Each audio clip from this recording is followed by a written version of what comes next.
Hey friends, so today I want to talk about the pact that I made with myself as a kid, and it's something that has continued to shape my behavior significantly as an adult.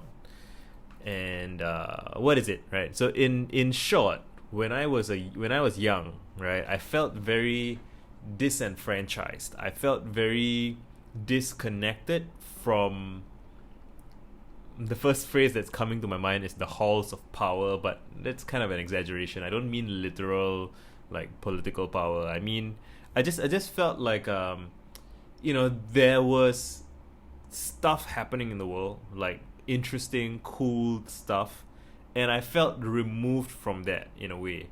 I felt so like my parents ran an industrial waste disposal business, so I was connected to rubbish trucks and industrial waste and incinerators. Right, that was the life I knew from home.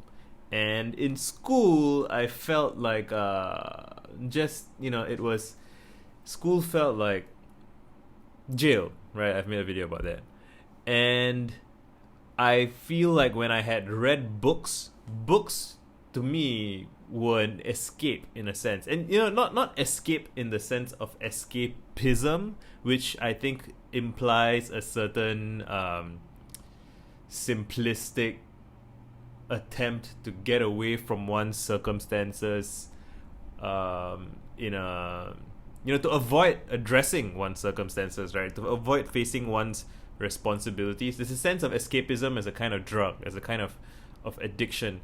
That's not what I'm talking about. Although I acknowledge that it can be a thing, and I might make a separate video about that. Escapism. Good idea. I'm talking about being in circumstances that you don't enjoy, you don't like, you don't feel a connection to, and wanting to leave those circumstances, so by doing whatever needs to be done and going to a better set of circumstances, right? Like journeying along the path. And I feel like nobody in my life was kind of leading the way. Nobody was demonstrating to me how to live a better life. Like, I mean, my parents did what they could, my teachers did what they could, but none of them could give me what I needed. None of them had the voice. None of them had the touch. I find myself getting a bit wooey, but nobody understood what it was like to be me. Nobody understood, and I know how that sounds. I know that no one understands me. It's like the traditional teenage anthem, right? And yet I lived through that, and it's not just a phase, mom. Right? I have ADHD, I'm pretty certain, and nobody in school understood what it was like. Why am I making these YouTube videos? Why do I tweet so much? Why do I write so much? I've said before that it's to give back, and so I want to get more specific about that. Nobody was I didn't have the mentor or big brother character in my life that I wish I had. And so my pact with my child self, when I was a child, and it remains true for me now, was that I was gonna figure it out by myself with the help of books and media, right? I would read from people who had struggled, and that's the amazing thing about books for me. People sometimes think about reading as though it's either it's frivolous entertainment. Some people, that I don't think people really think that anymore, because there are other sources of seemingly more frivolous entertainment, or it's like stuff to learn in like a very it's contaminated by school and this idea of like forced learning, like something you have to learn. Whereas for me, I loved books because I felt that every author, I think, or good author, writes because they have something to say, and and typically if it's well done, it's something that nobody quite said to them. Okay, I'm projecting, right? But like there is this sense of something needs to be said. I'm still not getting it. I think there's a quote from Alain de Botton who said that books are written by people who couldn't find anyone to talk to. In a sense, like even if you have friends, right? You write in your book what you haven't been able to convey with your words in conversation, and because you have, and you need to spend chapters and chapters of setup, and it's almost impolite to demand that someone sits down and talks to you for that period of time. Maybe your spouse might, over many years, develop that shared understanding, or like very old friends, but that's not enough to kind of spread a wider feeling, perspective, sense of way of seeing. And so the pact I made with myself was, I'm going to figure it out. I'm going to figure out who I am. I'm going to figure out what I'm supposed to do. I felt like an ugly duckling in a sense, right? Like I felt like I was a misfit. My skin color is different. I'm taller. I'm left-handed. I'm just different in all these ways. And I'm not saying that being left-handed is what kind of drove me to becoming a person who makes content, but you can totally find, I'm sure there's like YouTube content of the struggles of a left-handed person, and I haven't gone looking for that, but I would relate to it, and that's something that somebody made so that other people can feel less alone. I felt so, I was lonely all the time, and I didn't even know how to describe it. I didn't even have a language for it. Like to have a language for something, you develop it in conversation, right? Like music, whatever it is that you develop, even movies and film language, it develops in a scene where there are people who are watching and there are people who are making. There's that feedback between creator and audience, and there's that ongoing process, and audience members become new creators and they reference what they've learned. That's how language develops, right? Through usage and trial and error and iteration and remixing. But the experience of loneliness, like when you don't have someone to talk to about it, is you can't describe it because you have nobody to describe it to, and so it doesn't develop. And I developed it to some degree by writing for myself, right?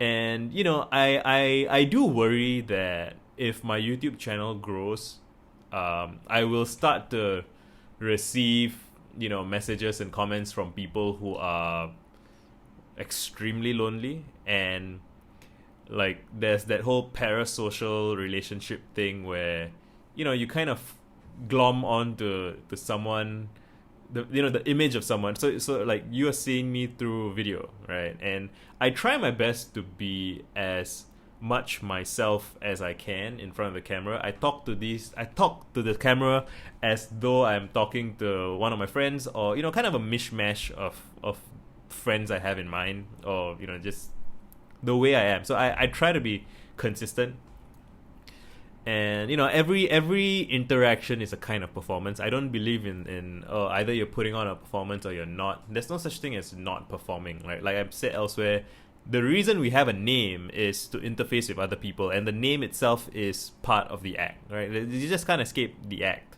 And when people say be yourself or be genuine, I think what they really mean is often reduce the amount of artificial kind of additional lag and glitch that you introduce into your performance, because you're trying to preemptively calibrate for what you think other people are going to say, or what you think other people are going to think. So it's not, and like it's normal to have some concern about what other people think, because we are humans, right? And we care about what other people think. But like when you worry so much about what other people think that you forget what you think, like that becomes a problem. And just being natural as a whole. Anyway, that's not what I wanted this video to be about, although everything is connected. So I write a lot about myself, right? And I would love to write about other people as well, actually. And I'm thinking that as my audience grows, especially on Twitter, it might be sensible for me to reach out to more people and to do like interviews and to tell other people's stories. Because the main reason I talk about myself is because my life is the subject matter that I have the most intimate understanding of, and I have consent from the subject to speak about it. So I can just talk about my life all day long. It's not because I love my life more than other people. You know, I love other people as well, and I love talking to other people, but I can't always talk at great length about other people's lives because, you know, it's to put something on public display is a decision, right? It's a thing that has consequences and potentially unknowable consequences. So there's a risk to that, and not everyone signs up for it, and not everyone who signs up for it is aware of the potential risks that are involved. I mean, I like to think of myself as fairly well informed and someone who's done the reading and paid attention to all these things. And even I probably continue to underestimate some of those things. That's life. Life is, you know, you can't. It doesn't come with a perfect construct, and it's not a closed system, right? So you can't know everything about it. But anyway, the pact, the pact is to claw myself out of my past circumstances, which I have successfully done in my assessment, and to chart the course along the way, because I just didn't feel like anybody had laid it out for me. You know, when I started work, my boss was kind of my beacon. Like, he was, you know, I don't wanna fall into the trap of like hero worshipping him or whatever. He's just another person, right? But he was smart, older, higher functioning. You know, he just had a good head on his shoulders, right? He knows his stuff. He's well calibrated, effective, kind. You know, harsh when he needs to be. Like, he pushes me when I need to be pushed. Like, I wouldn't say that our relationship was perfect, but it was, you know, it was a great mentor-mentee relation, like a coach-player kind of relationship for me that was very formative. He was kind of the first older guy who looked like me, who reminded me of myself in several ways. But although he is also different in several ways, like he's a nerd like me, but he's much more of a focused kind of a INTJ kind of nerd, whereas I'm more of a expansive breadth. I think he described it as depth first versus breadth first, and I'm naturally kind of breadth first. I tend to explore around before I go very deep. And I mean, I also try to go deep, but like I'm just much more diffuse, whereas he's much more focused. And I learned focus from him by, like, you know, like kind of, I'm thinking of like Avatar stuff where, you know, you learn firebending from a firebender, but that doesn't make you from the fire tribe, right? I learned his skills from him. I'm not as good as him at it, and I never will be. And my own skill set is something different than his, and we did work very well together for a very long time. And I appreciate what he did for me. And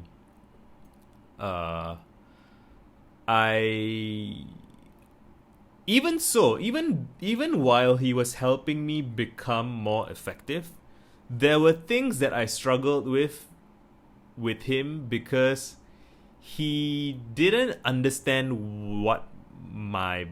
he didn't understand how my brain worked. He has a very good understanding of how his brain works, and his brain is really very logical, very you know, I don't think he ever experienced what it was like to be dysfunctional. Like, he's just kind of probably. I mean, I'm making a lot of assumptions about him, and I don't want to do that. But like, you know, I get the sense from him that he was just he's a good student. For example, I was a terrible student, and there's a distinction between a good student becoming productive and like a terrible student becoming productive. And there are a bunch of assumptions that good students have. Like, you know, if you're just born and raised kind of with. My friend Meng has a list of books that he says people who have to raise themselves. He has this whole category of people called raised by wolves. And like, people have to raise themselves. They have to teach themselves how to have conversations. They have to teach themselves optimism, project management, how to get things done, a whole bunch of stuff that I really had to learn from scratch.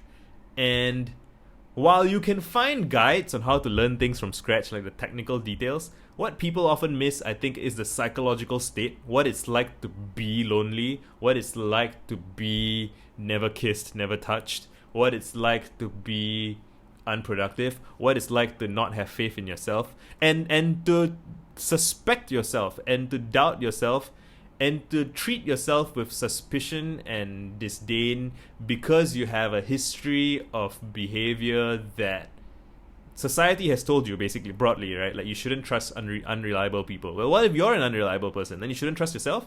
Then if you don't trust yourself, how do you improve yourself? You can't, because you don't trust yourself. So why are you gonna take on the task or the project of improving yourself when you don't trust yourself with anything? So why would you trust yourself with that project, right? So I know what that feels like. Somebody who's never experienced that can intellectually try to describe it, but the feeling of being in that state is so bleak, and just there's a whole bunch of details. I'm not going to get into that in this video, but the point is I know, and I'm not going to claim that my knowledge of it is that I don't want to turn this into like a pain contest or a despair contest, and like, how dark was your dark night of the soul? Oh, mine was darker.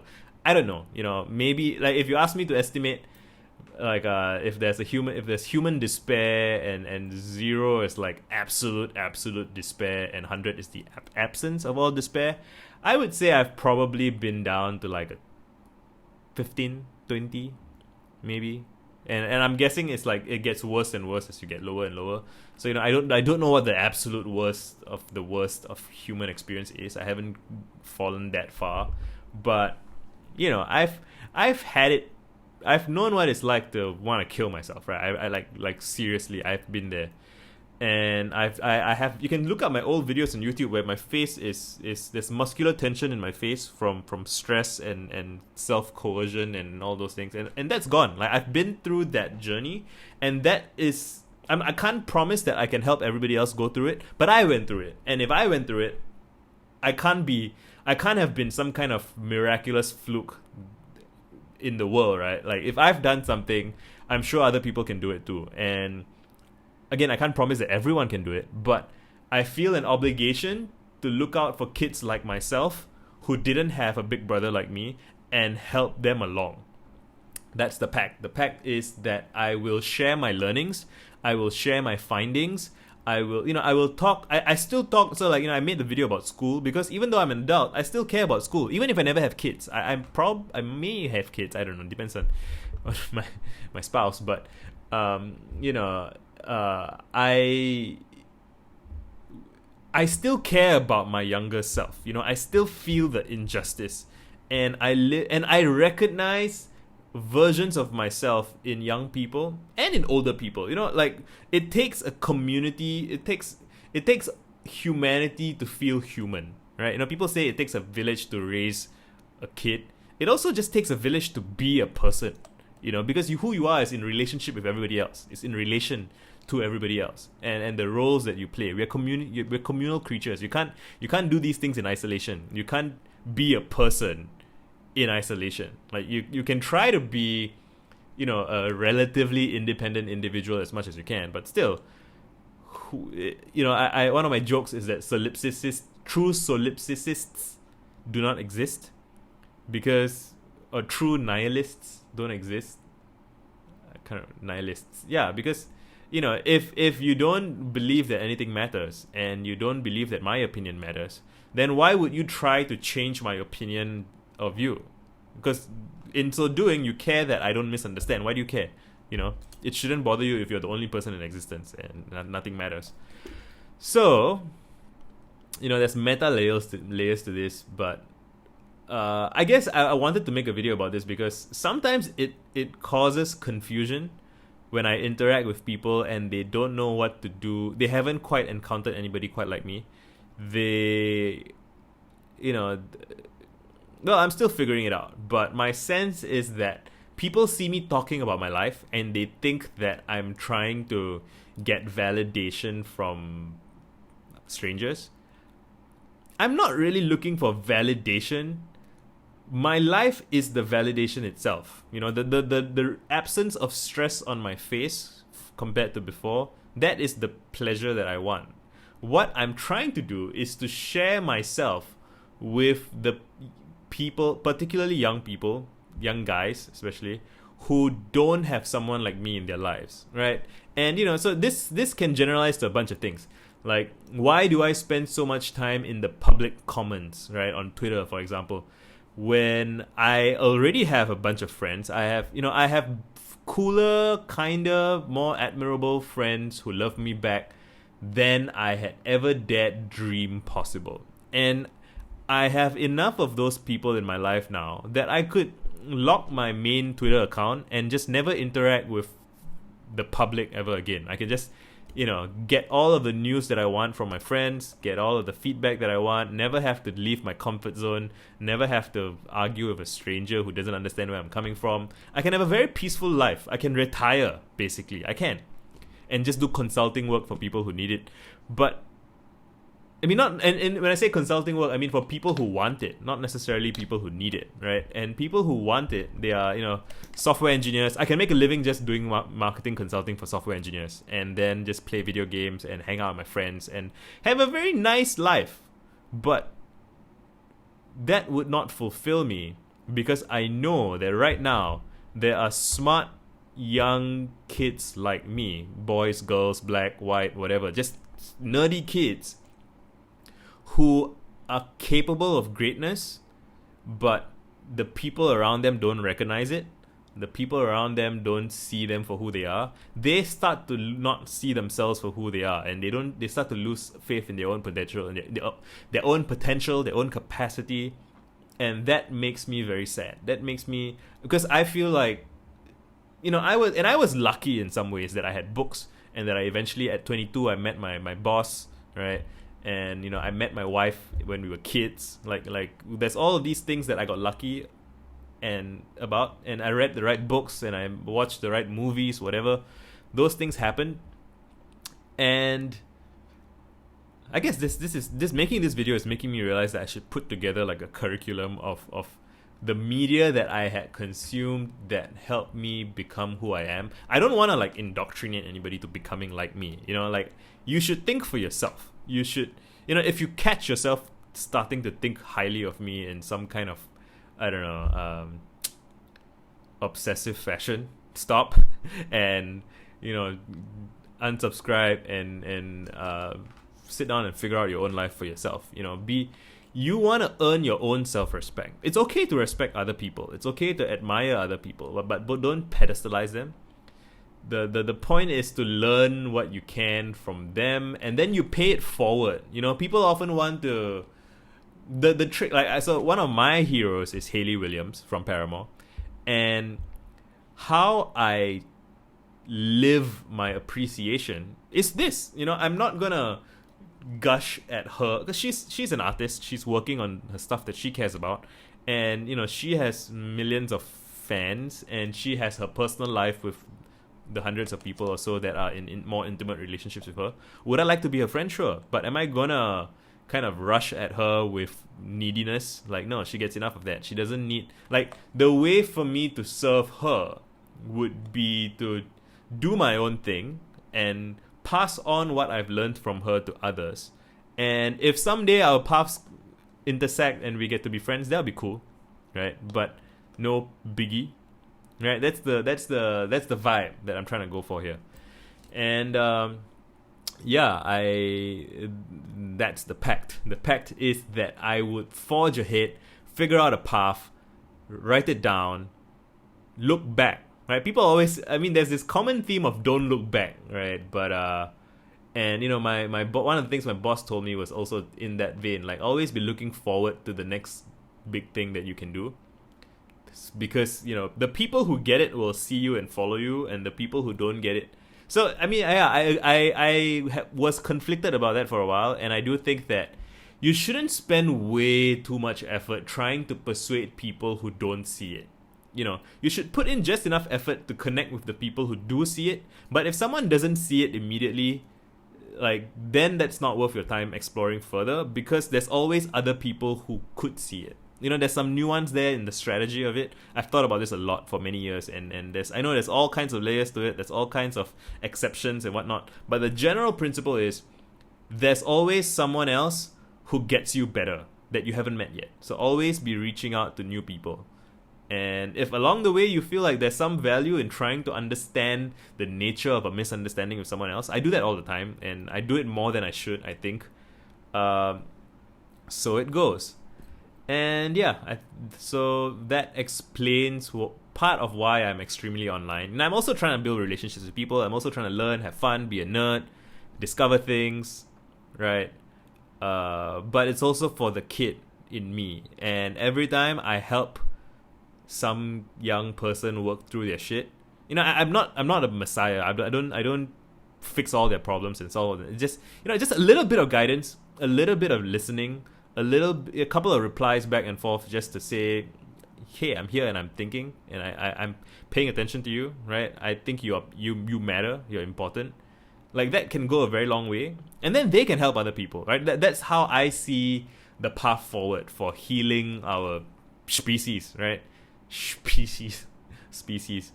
For healing, just in general. I heal myself when I do that. I heal my friends. I mean, those who are a part of this kind of network of support and nourishment.